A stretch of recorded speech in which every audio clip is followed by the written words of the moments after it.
Olá pessoal, estamos no ar com você com o Dinheiro de hoje, seu programa sobre investimentos aqui nessa parceria entre a Com Dinheiro e a BMC News, para trazer para vocês principais mentes do mercado, quem faz o mercado financeiro brasileiro acontecer, para um bate-papo leve, mas sempre com o intuito de te tornar um investidor melhor a cada dia, batendo papo com gestores, participantes de mercado, empreendedores, as pessoas que estão pensando e construindo o dia a dia do mercado financeiro brasileiro. E hoje nós vamos falar com o Rubens Terra, que é sócio da Ecos Capital. Vocês já conhecem o Felipe, sócio dele, esteve aqui no programa conosco, e hoje nós vamos falar sobre o segmento de Financial Advisory da Ecos. Rubens, um prazer tê-lo aqui no Você com Dinheiro de hoje. Felipe, prazer é meu, obrigado pelo convite. Só que esse é um tema, a gente estava conversando aqui nos bastidores, quase não começa a gravação por causa disso, que eu gosto bastante. E eu acho que a gente tem muitos pontos a desenvolver aqui. Eu queria começar do começo, né? Vocês têm esse track record de gestora, mas até por experiências pessoais anteriores em fundos estruturados. De onde veio a ideia de olhar esse mercado de Financial Advisory? Legal. A gente aqui na Ecos teve uma experiência muito grande, né, todo o time, em gestão de fundos alternativos, principalmente Venture Capital, que é investimento em empresas em estágio inicial, né, e normalmente isso acaba envolvendo bastante tecnologia, e a gente também teve experiência em empresas de Private Equity, que são aquelas que estão no estágio um pouco mais avançado, que estão captando recursos para ir para um IPO ou coisa do tipo. E essas atividades, elas envolvem muito análises de estratégia, de orçamento, de como é que você realiza um plano de crescimento muito acelerado, e também envolve muitas transações de fusões e aquisições, né? A gente, em muitos momentos, está comprando empresas, em muitos momentos está captando recursos para uma empresa que a gente já é investido, em alguns outros momentos a gente está tentando vender nossa participação. E todas essas transações são transações de fusões e aquisições. A gente tinha uma experiência muito grande nisso e a gente se focou num mercado que é um mercado que a gente fala que é o middle market, que são as empresas médias no Brasil, para fazer a mesma coisa, aproveitar o que a gente já tinha desenvolvido. Com um viés interessante, que é o seguinte: as empresas e as boutiques, né, que a gente fala de M&A no Brasil, normalmente são de pessoas que fizeram carreira em M&A.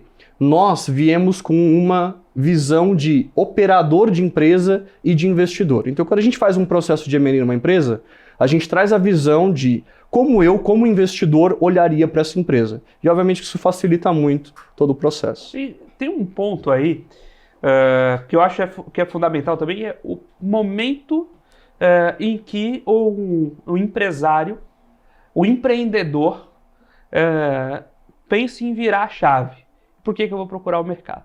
Por que eu digo isso? Muitas vezes,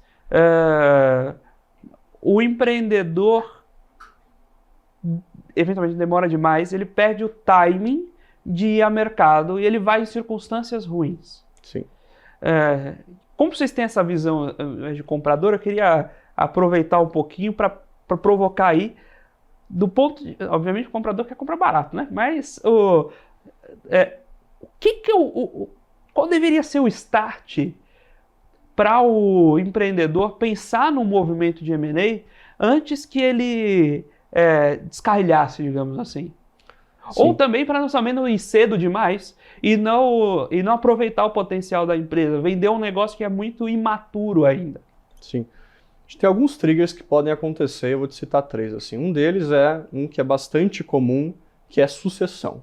Então, é algum empreendedor que fundou uma empresa há, 20, 30, 40 anos, ele está à frente do negócio todo esse tempo, eventualmente os filhos deles estão envolvidos ali ou não estão, ou ele não tem filho, ou os filhos não querem assumir o negócio, que acontece muitas vezes, e ele se vê com algo que ele desenvolveu ao longo da vida inteira dele, que foi o que levou a família para viajar para Disney, que pagou a escola dos filhos, etc. E ele fala, e agora? O que eu faço com isso? Às vezes isso leva até alguns embates dentro da família, porque ele não compreende que o filho dele quer seguir uma outra carreira, um outro caminho. Esse momento é um bom momento para você ir procurar um M&A, que é você fazer a sucessão da sua empresa vendendo ela para algum grupo ou algum investidor que queira assumir aquele negócio. E você consegue, naquele momento, fazer uma realização muito grande de valor de tudo que você desenvolveu nos anos anteriores, e eventualmente você vai colocar uma grana no bolso ali que vai ser suficiente para você viver muito bem pro resto da vida. Um segundo momento que eu acho que faz muito sentido é quando você está dentro de um setor que está passando por uma consolidação. Então, a gente teve uma experiência muito grande dentro do setor pet, por exemplo. Que aí já é um olhar mais de momento de mercado, né? Momento de mercado. E normalmente o empreendedor ele não está olhando, porque ele está vendo muito a operação dele, ele está olhando o dia a dia, ele está, na hora do almoço, aprovando o pagamento, e aí à tarde ele está resolvendo um problema com o time, contratação, gente que não foi trabalhar, e ele não está olhando para a estratégia do que está acontecendo no entorno dele. Enquanto isso, tem alguém que vem comprando e consolidando mercado naquele nicho que ele está. Ou esse cara vai abrir uma loja do lado dele e vai prejudicar ele não percebeu, ou ele vai comprar concorrentes e vai começar a criar uma cadeia muito competitiva no entorno dele. Se ele consegue perceber antes, ele se prepara e ele consegue se aproveitar desse movimento de consolidação. E o terceiro ponto é quando começa a gestão ficar difícil, né? Tem gente que tem muito sucesso e acaba sendo penalizado em algum momento pelo próprio sucesso, né? Você vai lá, abriu 2, 3, 4, 5, 6 lojas em 3 cidades diferentes na sua região. A gestão de uma loja não funciona numa gestão de 6 lojas e não vai funcionar para você chegar em 12.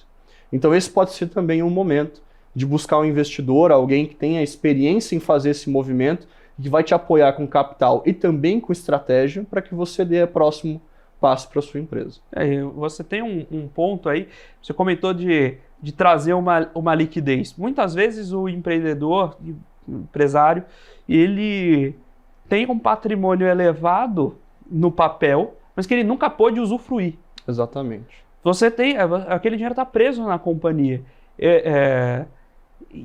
E pior, aí ele deixa isso em sucessão, a família, o filho que queria fazer outra coisa da vida, recebe a empresa, não tem como tocar e o negócio acaba patinando, né? Sim.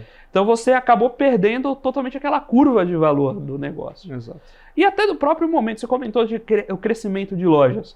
Muitas vezes, eu fiz um post lá no LinkedIn, uma vez, era sobre o ciclo de vida das companhias. Você tem o ciclo de vida dos produtos, né? Os early adopters, aí você tem aquele... Mas as empresas funcionam muito assim. Você tem a mentalidade que te faz dar aquele sprint de crescimento inicial, não é a mesma mentalidade que coloca a empresa em velocidade de cruzeiro.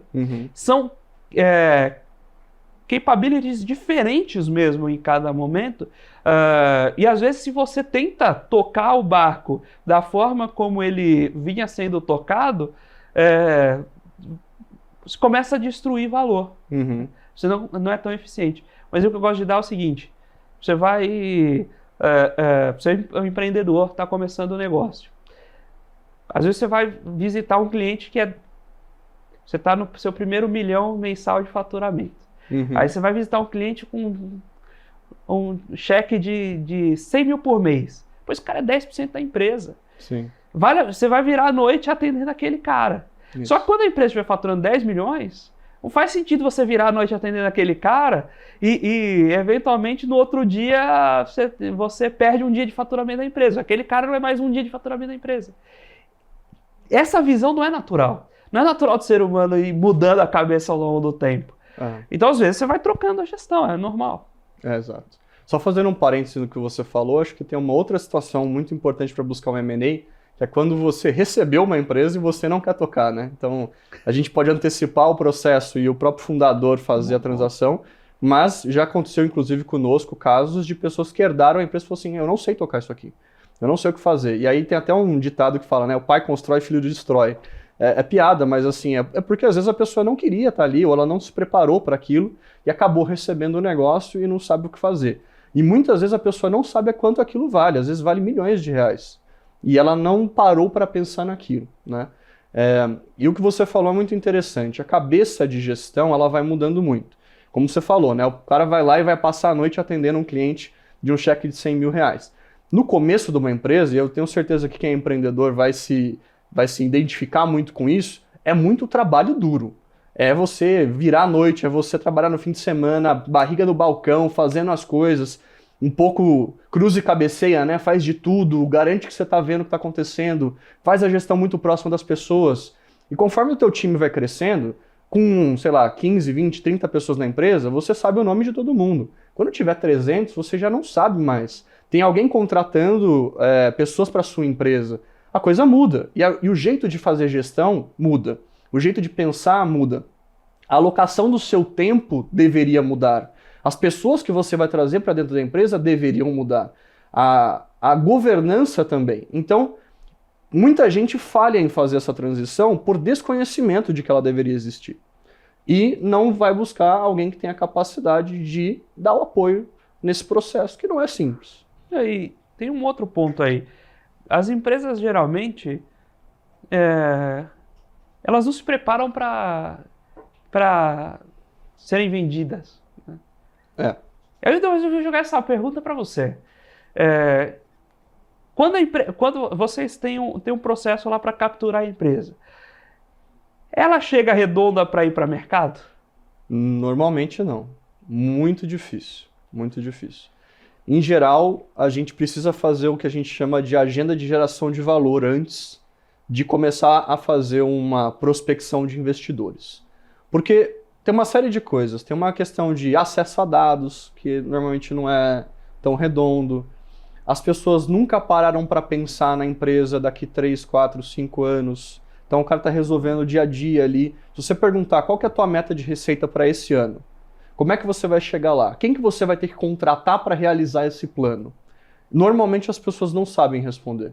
Mas isso, da perspectiva de um investidor, é super importante. Eu preciso entender qual é a trajetória que a gente está planejando para essa empresa para eu tentar estimar o quanto de retorno isso vai me trazer e se para mim é interessante do ponto de vista de investimento. As empresas não pensam nisso porque não está no dia a dia delas. Então você precisa estruturar os dados, você precisa buscar dado não só da própria empresa, mas também do entorno, da competição, do que está acontecendo na macroeconomia. No pet, por exemplo, tem uma mudança sociodemográfica acontecendo, que é da humanização do pet. O pet veio para dentro de casa, ele dorme na cama, você dá comida premium para ele, você leva no veterinário várias vezes ao ano. Se você pegar 10 anos atrás, o pet vivia no quintal. Ele era o animal de proteção e etc. Então o mundo está mudando em volta do negócio, e a gente precisa trazer essa visão. A gente organiza um planejamento estratégico, que é dizer para ele, olha, onde você quer chegar, como você vai chegar lá, quais são as nossas alavancas de valor, o que faz mais sentido, a gente deveria botar mais dinheiro nesse produto, a gente deveria descontinuar esse por causa desse motivo, e aí a gente cria um orçamento, que é como que você vai chegar lá do ponto de vista financeiro. Tem que ajustar a estrutura organizacional. Vou dar um exemplo, você fala assim, olha, eu quero crescer 30% ao ano. Está no nosso planejamento estratégico. Tem alguém dentro da empresa cujo único foco é trazer mais clientes? Não, não tem. Então você não vai crescer 30% torcendo. Você precisa criar a estrutura organizacional para que aquilo se realize, para que tenha gente com metas e com foco de levar a gente para o caminho que a gente está querendo ir. E por fim, a governança muda. Porque aquela gestão do dia a dia, eu pergunto muito para o pessoal, eu falo assim, você tem uma rotina de avaliação do resultado financeiro?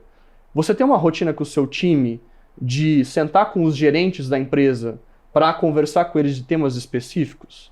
Não, a gente fala quando precisa. Cara, se você crescer, a empresa não vai funcionar desse jeito, eu te garanto. Então, na sua pergunta, né? Tá preparado para receber um investimento ou para ir ao mercado? 98% das vezes não. E a gente precisa fazer um trabalho anterior de preparação da empresa, essa agenda de geração de valor, para daí sim estar pronto e ir atrás de investidor. Tem um ponto de como lê-se o resultado financeiro da empresa. Muita gente mistura caixa de competência. O importante é o dinheiro que o cara sacou no fim do mês. O cara não tem o controle histórico de lucro gerencial. Isso tudo vai afetar quando um comprador, seja estratégico, seja fundo, for olhar aquilo, o deságio que ele vai dar aos resultados que ele está olhando. Perfeito. Acho que tem dois elementos aqui interessantes para comentar sobre isso que você falou. O primeiro deles é como os dados estão estruturados e como você está olhando para eles. Você precisa olhar para o dado de uma forma bem específica para que ele te permita tomar decisões. Você conhece a gente bem lá na Ecos, né? Todos nós engenheiros com bastante aptidão com dados, então a gente sempre toma decisão muito orientada a dado. E às vezes você pega o resultado de uma empresa e a pessoa fala, não, eu tenho todas as informações. Aí você olha e fala, cara, como você toma decisões a partir disso aqui? Porque está muito difícil de ler essa informação interpretar e conseguir conduzir a alguma ação no negócio, né? Então a gente nesse momento ajuda a estruturar, fala assim, olha desse jeito. E aí, daquele jeito muito específico, você começa a ter os insights. Você fala assim, nossa, eu não tinha percebido que estava acontecendo isso com o meu negócio. E a segunda coisa, que é até engraçado, a gente sempre pergunta, sua contabilidade está tudo em ordem? Você está pagando os impostos direitinho? Você está com a apuração do resultado direitinho? Você tem balancete de todos os meses? Não, tá tudo certo, meu contador é ótimo, tal. E aí, a gente vai olhar da perspectiva de um investidor e não funciona. Por quê? Não é culpa do contador. O contador, ele está tomando conta da empresa no estágio em que a empresa está. E naquele momento aquilo é adequado. Quando você tenta dar esse novo passo de crescimento e principalmente trazer um investidor de fora, algumas práticas de contabilidade ou de gerenciamento que funcionavam para a empresa menor não vão funcionar ou não são adequadas para quando você cresce e traz um investidor, né? Então, essa transição também é complicada e o empreendedor às vezes não consegue enxergar que ela vai precisar existir. Você tem um ponto de... Até o contador precisa gerar ali as DARFs no fim do mês. Mas nem sempre esse momento de emissão representa a prestação do serviço. Tem um negócio que eu acho que é fantástico, muitas vezes o empreendedor olha a contabilidade como uma obrigação fiscal, né? Sim. E acha que é uma encheção de saco a mais no fim do mês mandar as coisas para a contabilidade. Quando eu dou aula de análise fundamentalista, eu sempre provoco os alunos, falo, olha, se a empresa tem uma margem bruta alta e uma margem operacional baixa, onde é que está o erro? Pô, tem alguma coisa em despesas aqui, porque é o que muda. Então, vamos olhar, essa empresa está sendo ineficiente, eventualmente, no seu processo de venda, no seu processo gerencial. Se ela tem uma margem bruta melhor que o concorrente, provavelmente ela está... Ou ela consegue colocar um valor adicionado maior, ou ela está sendo uma compradora melhor, né? Os indicadores contábeis são feitos para te ajudarem na gestão. Só que muitas vezes o empreendedor não vê isso, ele vê como uma obrigação e mais uma dor ali, uma pedra no sapato que não gera dinheiro nenhum para ele. Você precisa começar a olhar a empresa como algo gerenciável, né? Sim. Isso faz toda a diferença em onde você vai colocar energia. Perfeito. Olha, isso é muito engraçado. Às vezes a gente está conversando com o empreendedor e, como eu falei, né, são fases. Algumas coisas funcionavam no início e elas precisam mudar conforme você cresce. Então, uma coisa que acontece poxa, você olha com frequência os seus demonstrativos financeiros? Não, eu olho e tal. Aí você começa a estruturar aquela informação e ela é como se fosse um diagnóstico da empresa, é como se você estivesse fazendo um exame da empresa para dizer, olha, tua pressão tá alta, seu colesterol tá alto, etc. Mas você só vai conseguir fazer isso se você olhar os indicadores certos do jeito certo, né? E aí, o que a gente costuma perceber é que isso não acontece. E o empreendedor, ele tem a visão, como você falou, de que é algo que é uma obrigação, e não algo para ele ajudar. A contabilidade já está ali. Você pode usar aquilo para te ajudar a criar um negócio melhor e saber principalmente onde você vai focar a sua energia. Porque com o crescimento do negócio, a escolha de onde você vai colocar o seu tempo vai ser crucial. E a gente ajuda o empreendedor a enxergar isso. E fala assim, olha, você está gastando o seu tempo com A, mas você deveria deslocar o uso do seu tempo para B. E fazer essa transição e dar para ele as ferramentas necessárias para que ele consiga fazer esse processo. E qual é a principal dor que vocês pegam em quem chega até vocês? Entender o ponto de virada dele. Como é ler esse momento? Desde, não, vamos entender aqui que, poxa, você tem que buscar um deal minoritário ou uma saída integral, a terminologia do mercado.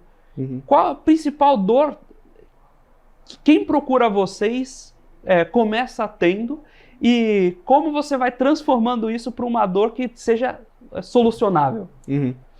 Eu acho que o mais acontece cara, tô cansado, não aguento mais ficar tendo a carga de trabalho que eu tô tendo. Principalmente, como eu falei, né, às vezes é penalizada pelo sucesso. Quando cresce, fica pior, né? Fica mais demandante. Então a pessoa não consegue tirar férias, ela não consegue passar um fim de semana tranquilo com a família, porque tem coisa explodindo lá na operação, ela trabalha da hora que ela acorda até a hora que ela vai dormir, só pensa nisso. Então, às vezes as pessoas, conforme o crescimento vai acontecendo, vão tendo a vida cada vez mais engolida pelo negócio. Em algum momento a pessoa fala, não aguento mais. E aí, o que a gente faz é fazer esse trabalho que eu comentei com você, de organizar os dados, organizar a governança, organizar a estrutura organizacional, planejamento estratégico e orçamento, porque isso começa a fazer com que a pessoa saiba quais são as alavancas de valor reais que ela tem no negócio. Às vezes você está tentando focar em alguma coisa que ela é pequena e tem uma outra gigantesca que você não percebeu e não está atuando. Mas essa segunda vai fazer muito mais diferença. E conforme a gente consegue encaixar isso, a gente vai fazendo com que o dia a dia do empreendedor vá se aliviando. Ele vai demandando mais do time, ele vai delegando mais, ele está olhando para os indicadores certos. É como se você sai da estrada de terra e você começa a entrar no asfalto. E aí para de trepidar. E o empreendedor começa a se sentir mais confortável porque o dia a dia dele fica mais fácil. O segundo passo é entender qual que é a vontade dele. Você quer ter um sócio? Porque você tem um sócio, você também tem que prestar conta.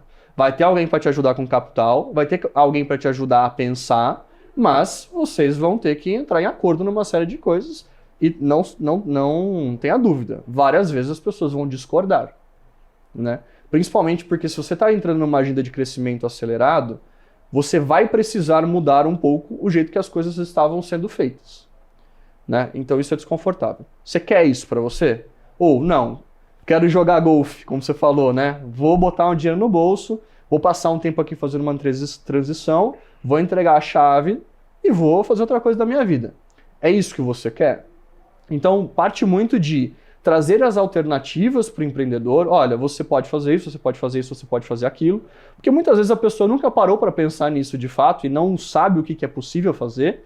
E depois a gente traça um plano em cima do que é o desejo dela como pessoa e para o futuro da vida dela e da família dela.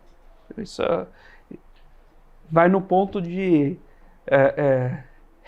É quase um trabalho de psicólogo de entender o que o cara quer para a vida dele. É um trabalho que tem o trabalho de olhar para a companhia e tentar tirar o maior valor, mas tem um trabalho muito grande de quais são os objetivos do empreendedor. Sem dúvida. E às vezes envolve a família toda, né? Ele vai querer entender qual que é a visão da mulher dele, qual que é a visão dos filhos. Às vezes o cunhado trabalha na empresa. Então, você falou de psicólogo, é verdade. Assim, às vezes o trabalho é ir lá e ouvir o que as pessoas estão falando e não propor nada. Você simplesmente absorve, entende. As coisas tendem a ser emocionais quando envolve família. Então, você está discutindo alguma coisa de negócio, aí você lembra que o teu irmão te jogou uma pedra com estilingue quando você tinha 5 anos e esse negócio vem à tona na conversa. Então, tem muito desse trabalho de psicólogo e de ouvir o que as pessoas estão dizendo e tentar ser um mediador também. De falar assim, olha, fulano, o que tal pessoa quis dizer foi tal e tal e tal. Tenta ver pela perspectiva dele, etc, etc. E você vai também suavizando um pouco essas relações para chegar em algo que seja razoavelmente bom para todo mundo. Às vezes alguém vai ter que fazer alguma concessão ou outra, mas dentro de um grupo, de uma família, você conseguir chegar em algo que todo mundo fique feliz e você também dá uma visão do que é o próximo passo, porque as pessoas têm muito medo do desconhecido. O que vai ser depois? Como é que vai ser a minha vida depois que eu passar aqui na frente e o negócio que eu construí mudar a cor da fachada e eu não tenho mais a chave da porta? Então também é algo que a gente precisa levar em consideração na hora de fazer um processo desse. Ele não é 100% transacional. Ele é muito emocional, ele é muito de plano de vida. E a gente tem que levar as duas coisas em consideração. E pior ainda quando mudam a fachada com você dentro, né? Como é que é a sua continuidade no negócio se for um deal minoritário ou se for um deal de controle, mas que você se comprometa a continuar, né?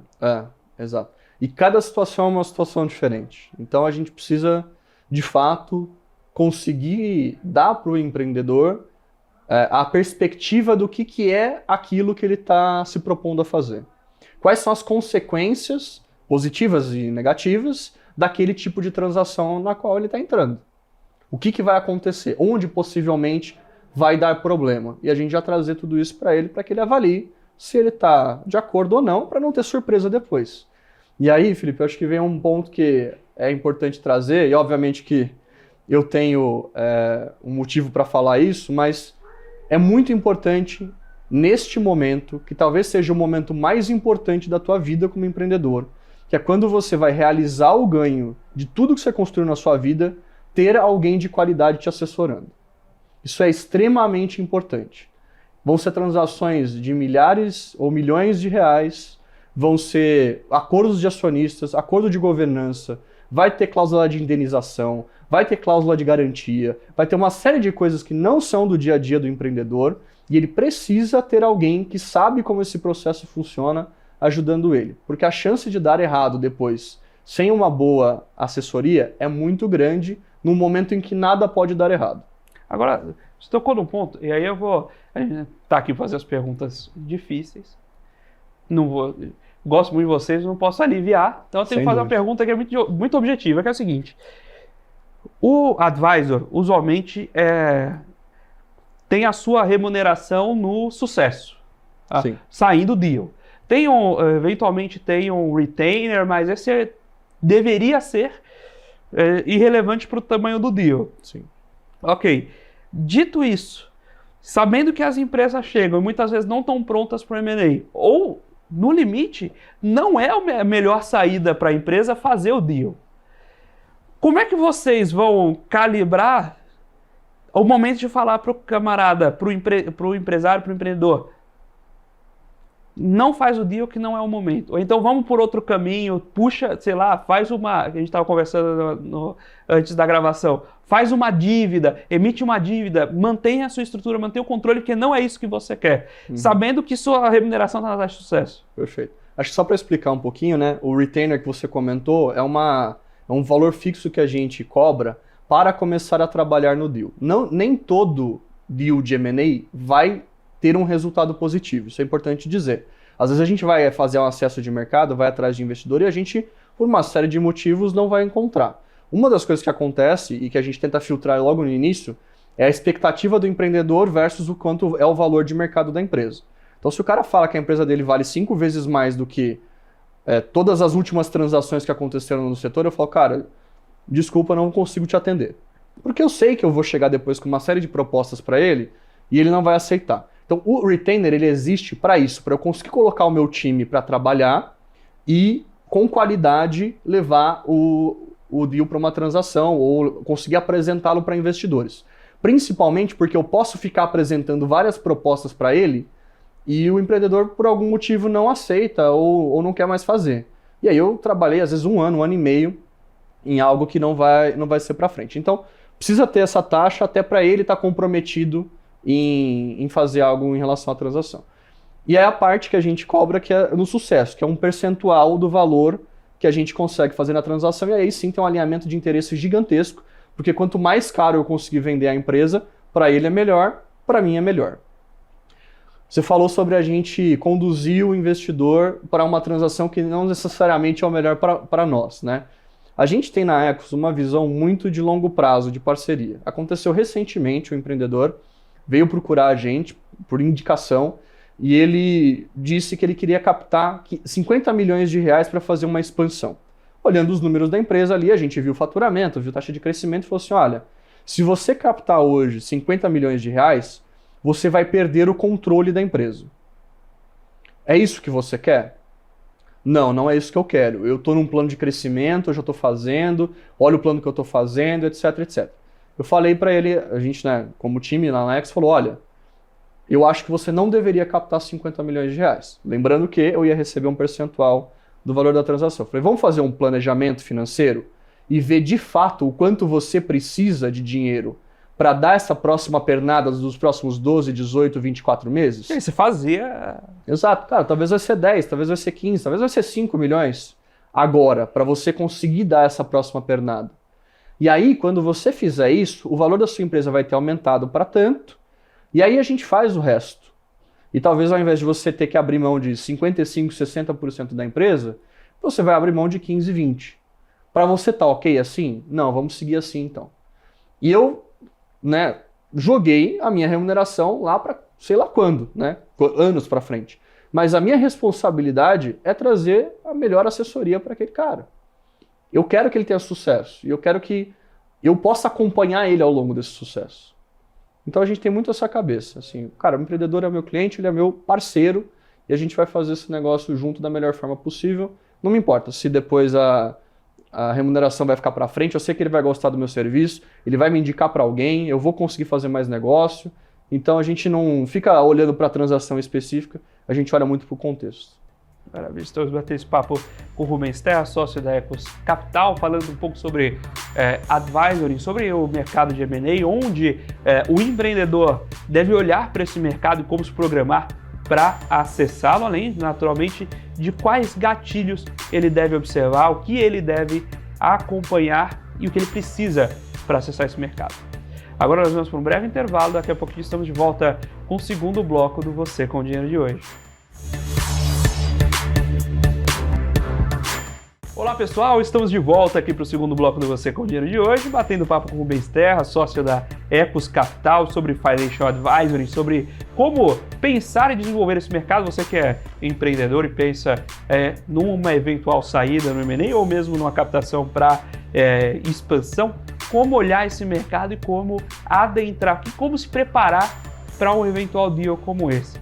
Rubens, voltando aqui para esse bloco, a gente estava comentando sobre esse não momento e eventualmente até de calibrar quando você deve abrir mão de um determinado percentual. Essa é uma discussão que a gente tem muito, e você conhece bem também, em VC, né? E, às vezes é função do fundo apertar para alcançar o maior percentual possível, mas se você não se programa para as próximas rodadas, o empreendedor perde share do econômico mesmo, nem falando em controle, você poderia colocar cláusula de ação especial, de outras travas de controle, mas share do econômico mesmo. Vai chegar num ponto que para ele vale mais a pena abrir outro negócio, entrar em outro business e dar aula, do que trabalhar naquela companhia e você perde o incentivo, o alinhamento. Então esse é um ponto que já é muito acionado em VC, Private Equity também um pouco, mas que a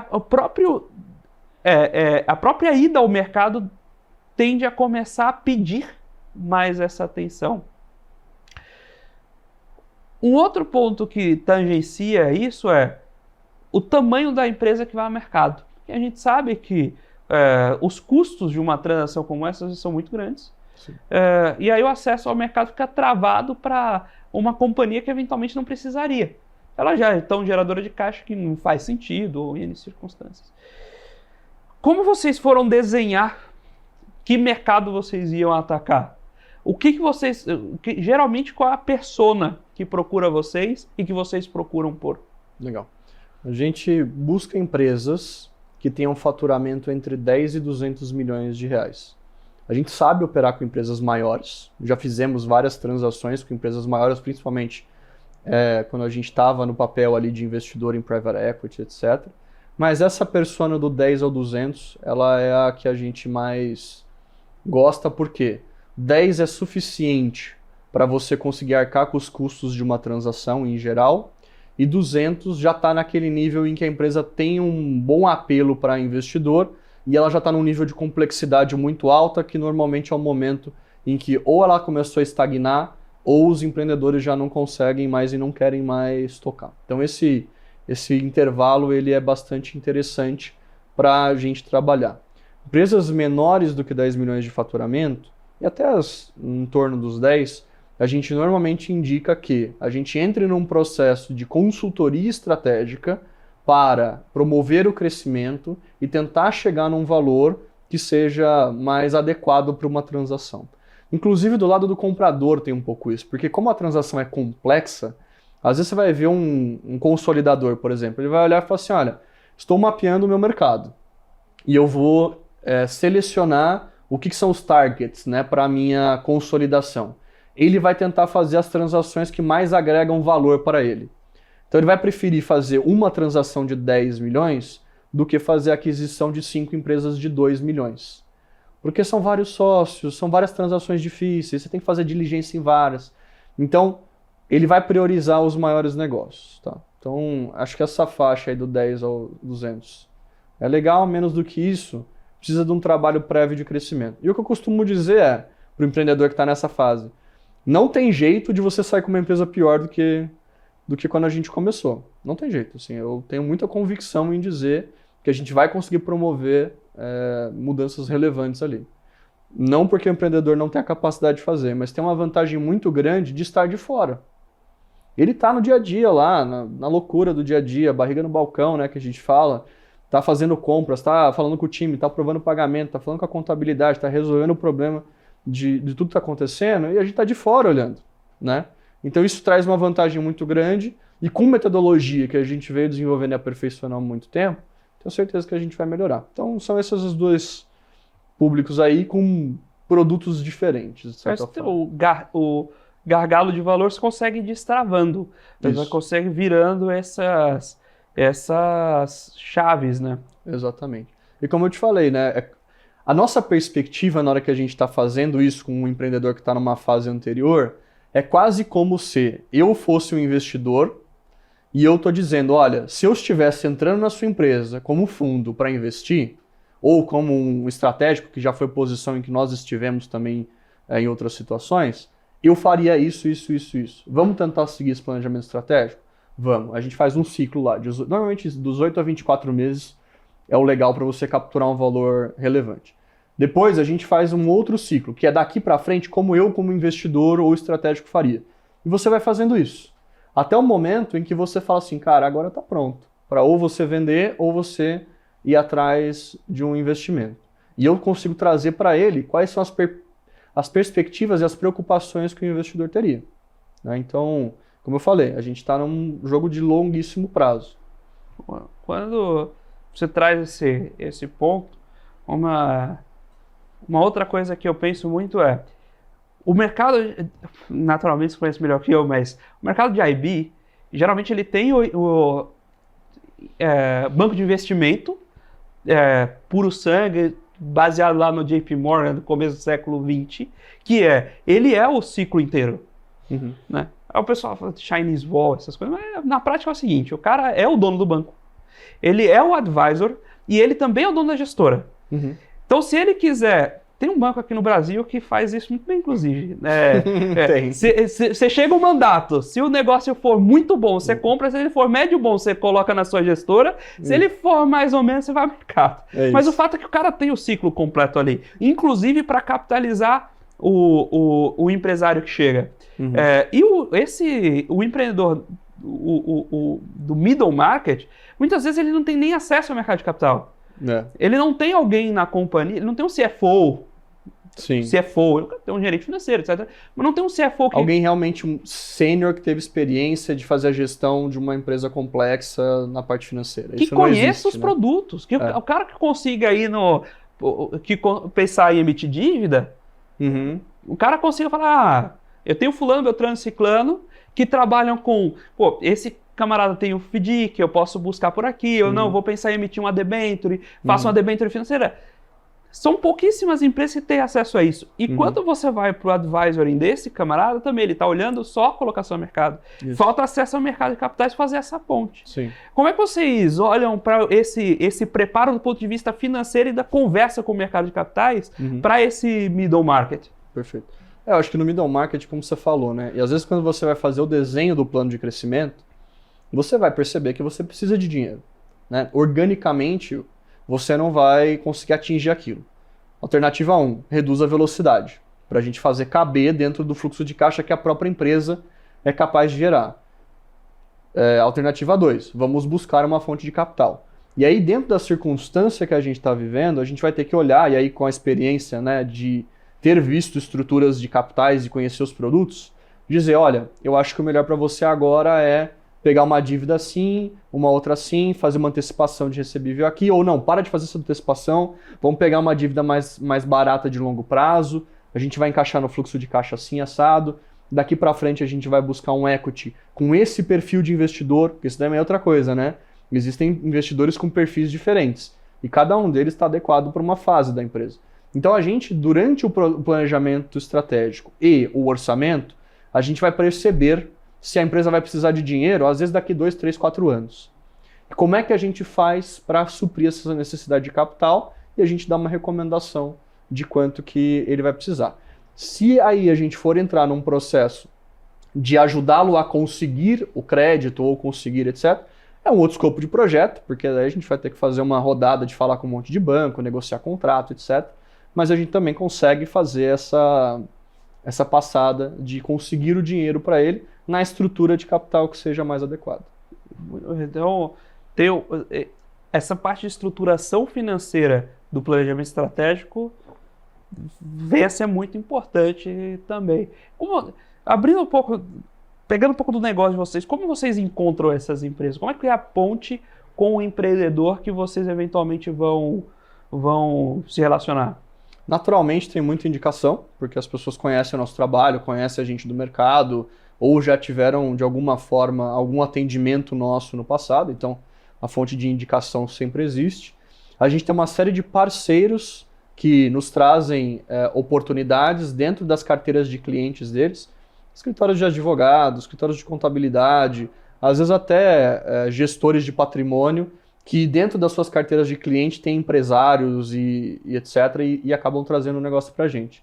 E a gente desenvolveu algo proprietário com inteligência artificial e uma tonelada de dados de uma série de bases públicas, e a gente consegue enxergar por atividade econômica quais são as empresas que cresceram nos últimos 2 anos, quais setores estão se consolidando, quais regiões têm crescido mais. A gente consegue ver a relação, por exemplo, de estabelecimentos por população, estabelecimentos por PIB per capita. A gente tem um estudo usando inteligência artificial que um dos nossos sócios, o Felipe Uchida, desenvolveu, e com isso a gente consegue ser muito pontual de quais empresas a gente deveria abordar, porque elas estão no momento um pouco mais adequado para passar por algo do tipo.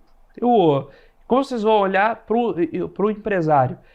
Uma coisa é a empresa estar pronta no estágio maduro, outra coisa é, de novo, aquela conversa que a gente estava tendo, de como o empresário vai estar enxergando o momento do deal. Sim. Olha, normalmente as pessoas, quando a gente vai atrás, né, quando vem até nós, normalmente a pessoa já está pensando nisso, está buscando e foi buscar assessoria através da pessoa que ela mais confia, que eventualmente é o contador, eventualmente é o advogado, eventualmente é o gestor de investimentos dela, e essa pessoa traz para nós porque é a nossa expertise. No momento em que nós vamos atrás de uma empresa, normalmente a pessoa não estava cogitando isso, e tem todo um trabalho de contar para ela como é, e realmente fazer um trabalho educacional a respeito do assunto, e tem que ser com muita calma esse trabalho, né? A pessoa, poxa, de novo, a empresa dela talvez seja a coisa mais importante da vida dela, além da família, etc. Então, precisa ser com cuidado. Não é que nem você comprar uma bala no farol. Olha, tá aqui uma bala. Cara, assim, eu tô te oferecendo um serviço que não é de prateleira, que não é igual para todos, para ou te ajudar a empresa a crescer ou ajudar a vender o negócio. Então, é um processo de amadurecimento que às vezes leva meses, né? Tem gente que está mais preparada, tem gente que está menos, e a gente vai entendendo qual é o momento, quais são as preocupações e vai trabalhando isso. Aproveitando, você comentou de não ser de prateleira. Tem um ponto aí na seleção do advisor que é o trade-off entre pegar um grupo que seja pequeno demais, seja muito one-man show, ou se pegar um grupo que seja grande demais e vai te colocar cara muito júnior para operar. Uhum. Que o empresário tem que se atentar na hora de escolher o advisor? Acho que o cara muito pequeno, ele tem uma dificuldade de acesso ao mercado.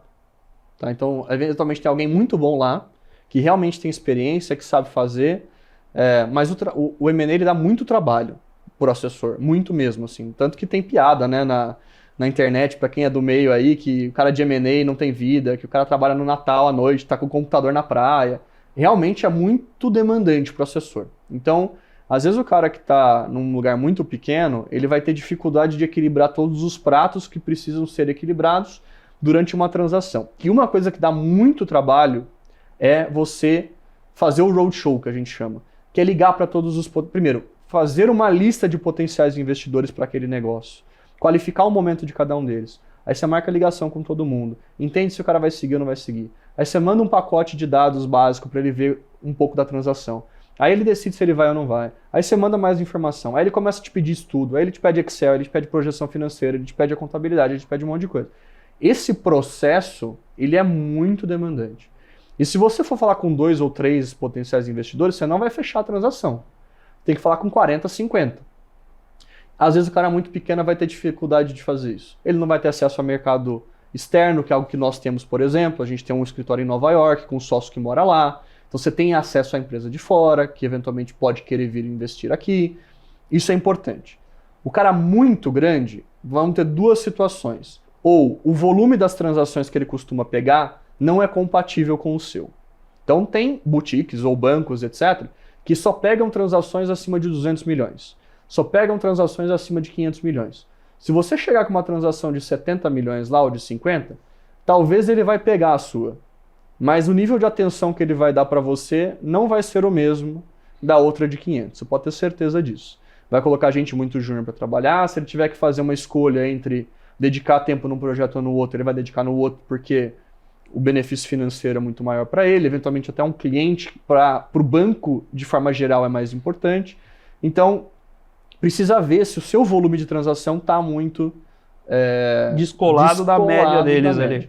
E uma coisa que é interessante você perguntar é quem vai ser o time que vai estar alocado no meu projeto, com que carga horária estimada. E aí você vai ver se o sócio vai aparecer lá a cada 3 semanas para dar uma olhada no que está acontecendo, e são pessoas menos experientes que vão estar no dia a dia. Se esse for o caso, eventualmente você deveria buscar um outro lugar. Aquela história... Isso é muito parecido, a gente está falando de advisor pré-M&A, isso é muito parecido com, que eu sempre comento aqui, com auditoria, consultorias externas, o sócio aparece no dia da venda. Isso. Aí o gerente aparece no primeiro dia do projeto. Exato. E no fim do dia quem está tocando é o estagiário. Aí depois dá problema com circularização entre os bancos e aí você só descobre depois, né? Exato. Porque você acha que o estagiário ia pensar nisso? Exato. Então, tudo isso vai para conta, né? De como você vai montar esse projeto, mas aí vai um pouco o pré-preparo do próprio empreendedor, porque se ele não parou para pensar nisso, ele não vai fazer essa pergunta de quem é que vai estar alocado aqui. Exato. E nem vai conseguir checar depois se, olha, de fato veio alguém sênior aqui para tocar ou não, né? Sim. Isso é uma coisa bem interessante, Felipe, porque o sócio aparece no dia da venda e nunca mais aparece, né? Nós, na Ecos, temos uma vantagem interessante em relação a isso, que é o seguinte. O time da Ecos foi fundado por pessoas que vieram de uma gestora de fundos de investimentos em empresas privadas. E o time fundador tem eu, que sou uma pessoa de negócios e finanças, que cuido de fato ali de montar planejamento estratégico, business plan, orçamento, tá no dia a dia de operação, olhar indicadores e todo o processo de negócio da venda. Um dos nossos sócios é advogado, cuidou muitas vezes de transações de M&A, então já viu de tudo. Já fez IPO, abriu gestora no Uruguai, abriu gestora em Luxemburgo, participou de muitas transações do lado do comprador, do lado do vendedor. Então você tem um apoio interno nosso de alguém que conhece muito o contrato e as consequências de cláusulas de garantias, de indenização, de governança, acordos de acionista. E a gente tem 2 sócios que são pessoas do comercial, desenvolvimento de negócios, um mais focado aqui no Brasil, um mais focado nos Estados Unidos. E a gente também tem um sócio que é um cara especialista em dados para a gente conseguir agrupar todas as informações, né, e trazer uma capacidade de gestão melhor para a empresa orientada a dados. Então, você vai ver todas essas pessoas se envolvendo no projeto em etapas diferentes. Provavelmente você vai falar primeiro lá com o Felipe, que é a pessoa que vai te abordar de uma forma comercial, tentar te mostrar como é que é o produto, como é que é o serviço. Depois eu assumo mais o projeto, depois vai mais para a mão do PH, né, o Paulo Merotti, que é o nosso sócio advogado. O Shida vai participar da geração de valor e na saída todo mundo acaba se envolvendo na hora de fazer o acesso ao mercado. Então, tem sócios que são especialistas em áreas diferentes e o projeto ele vai andando entre todos eles e cada um tem o seu time de apoio. Então, não é que você vai estar com um cara que é especialista numa área e não tem apoio nas outras. A gente é muito completo, por isso que funciona. Você comentou que vocês vieram, né, de uma gestora que comprava empresas fechadas, mas vocês têm ainda as unidades de negócios em Venture Capital, vocês ainda são compradores de empresas fechadas, né? Sim. Vocês estão olhando esse mercado do ponto de vista de aquisição também. Sim. Você atua lá no VC também? Como é que vocês estão olhando esse mercado? Olha, hoje está bem difícil o VC. Até estava mandando uma informação para o pessoal nas últimas semanas. Saiu ali como é que estava o volume de investimento em Venture Capital nos últimos 2 anos, trimestre a trimestre, né? E a gente está nos níveis assim de 2012 de volta. Tá? Então, com essa movimentação de mercado, juro alto nos Estados Unidos, juro alto aqui no Brasil por muito tempo, e agora a gente tinha uma perspectiva de que ia cair um pouco mais, parou, problemas fiscais, etc., a gente vê o investidor um pouco mais receoso com investimentos de mais risco, que é o caso do Venture Capital, e com uma liquidez baixa, né? Você entra num fundo de Venture Capital, seu dinheiro vai ficar travado 6, 7, 8 anos.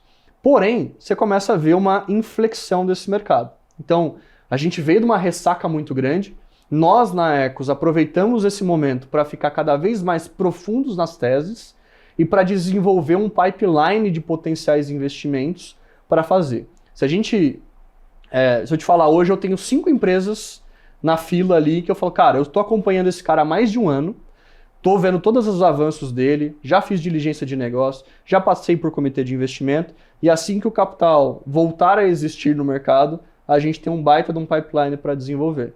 Mas eu sinto o investidor ainda um pouquinho desconfortável, mas é macro. Como todo macro, ele é cíclico, né? Então, é aquele pêndulo. A gente está chegando no vale e voltando agora a ter mais capital disponível para isso. Maravilha. Rubens, por incrível que pareça, tá na hora de acabar aqui. Podia ficar mais 2 horas aqui. Não, então, exatamente. Né? Depois vamos marcar aquele almoço. Mas queria agradecer aqui sua participação para a gente ter aqui também distribuir um pouco dessas conversas. Eu conheço o pessoal da Ecos, conheci o Felipe aqui no programa, mas a gente passou a se encontrar, discutir umas teses, ficar batendo um papo, umas maluquices dessas. Você dá umas devagadas em temas mais filosóficos de economia? Não, aí a conversa não para, vai embora. Mas o pessoal muito, muito sério, muito bom, é um prazer receber vocês aqui no programa e, naturalmente, queria deixar o espaço também para você deixar seus contatos, e-mail, site da gestora, seja para os serviços de gestão, mas seja para a parte de Financial Advisory. Por favor, fica à vontade, o palco é seu. Maravilha.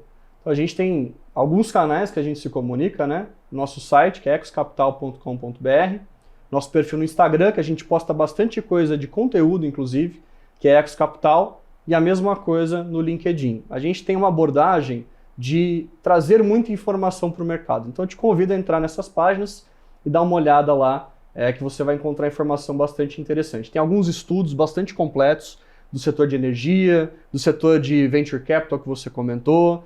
Nosso fundo de Venture Capital é focado em inteligência artificial, tem materiais sobre crédito. Então dá uma olhada lá que eu tenho certeza que você vai achar alguma coisa que te interessa para o seu negócio. E agradeço muito por estar aqui, Felipe. Espero que tenha sido rico aí o nosso papo para todos os telespectadores do Papo com Dinheiro. Sem dúvida, muito obrigado, Rubens, muito obrigado à Ecos Capital que por ceder a participação do Rubens para bater esse papo conosco. Muito obrigado a você, telespectador da BBC News, investidor e profissional de mercado, pela sua companhia, pela sua audiência. O Você com Dinheiro vai ao ar de segunda a sexta, sempre aqui no mesmo horário, trazer para vocês as mentes que fazem e pensam o mercado financeiro brasileiro. Se você quiser saber um pouco mais sobre a Com Dinheiro, como ela pode ajudar você, seus investimentos e o seu negócio, visite www.comdinheiro.com.br e deixe lá também seu e-mail, sua dúvida, sugestão, seu feedback em contato@comdinheiro.com.br. E, naturalmente, aproveitando aqui essa semana que entra aí, nós temos a Money Week agora no fim dessa semana em Balneário. Aproveite aí se você ainda não nos conhece, aproveita para ir lá, a gente marca um café por lá pessoalmente. A Paula vai estar lá participando das apresentações, vou estar lá com o time da Com Dinheiro também, eu, Fabiano Heredia, vamos estar lá pessoalmente. Então passe lá, vamos tomar um café, conhecer ali quem faz aqui o programa em 3 dimensões. Combinado? Mais uma vez, muito obrigado pela sua companhia, pela sua audiência e até a próxima.